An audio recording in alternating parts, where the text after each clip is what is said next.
Οτιδήποτε υπάρχει γύρω μας ονομάζεται περιβάλλον. Στο περιβάλλον ανήκουν τα δάση, τα ζώα, τα κτίρια, τα αυτοκίνητα, ακόμη και εμείς οι ίδιοι.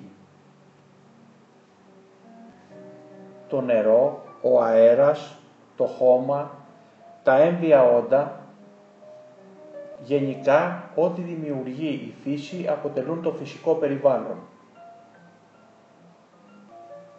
Από την άλλη, ό,τι δημιουργεί ο άνθρωπος, λόγου χάρη τα κτίρια, οι γέφυρες, τα αυτοκίνητα, τα αεροπλάνα, αποτελούν το ανθρωπογενές περιβάλλον. Ο άνθρωπος χρησιμοποιεί πολλά από τα υλικά του φυσικού περιβάλλοντος, τα επεξεργάζεται και δημιουργεί νέα υλικά κατάλληλα για τη ζωή του.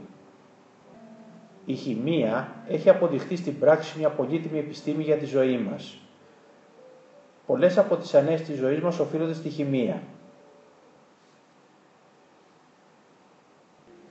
Τα φάρμακα, για παραδείγματος χάρη, για μολυματικές ασθένειες, είναι η πολύτιμη βοηθή μας και οι σωτήρες μας σε πολλές περιπτώσεις της ζωής μας. Από την άλλη, πολλές προσθετικές κατασκευές βοηθούν ανθρώπους που έχουν ανάγκη. Επίσης, πολλά από τα υλικά χρησιμοποιούνται στον αθλητισμό. Όλα αυτά τα επεξεργάζεται η χημεία. Πολλές από τις σύγχρονες τεχνολογικές κατασκευές του ανθρώπου χρησιμοποιούν μέσα υλικά τα οποία τα έχει μελετήσει και επεξεργαστεί η χημεία.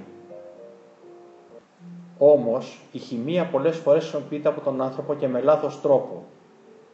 Παραδείγματος χάρη, πολλά εντομοκτώνα ή φυτοφάρμακα προκαλούν προβλήματα στην υγεία του ανθρώπου. Επίσης, πολλές φορές ουσίες οι οποίες σε μικρή ποσότητα και με λογισμένη χρήση είναι χρήσιμες και σωστές για τον άνθρωπο, σε αλόγιστη χρήση προκαλούν κινδύνους. Από την άλλη, η αλόγιστη χρήση της χημείας οδηγεί σε καταστροφές, όπως πολέμους. Γενικά, η χημεία είναι μια χρήσιμη επιστήμη στη ζωή μας όταν χρησιμοποιείται με λογικό τρόπο και με σύνεση.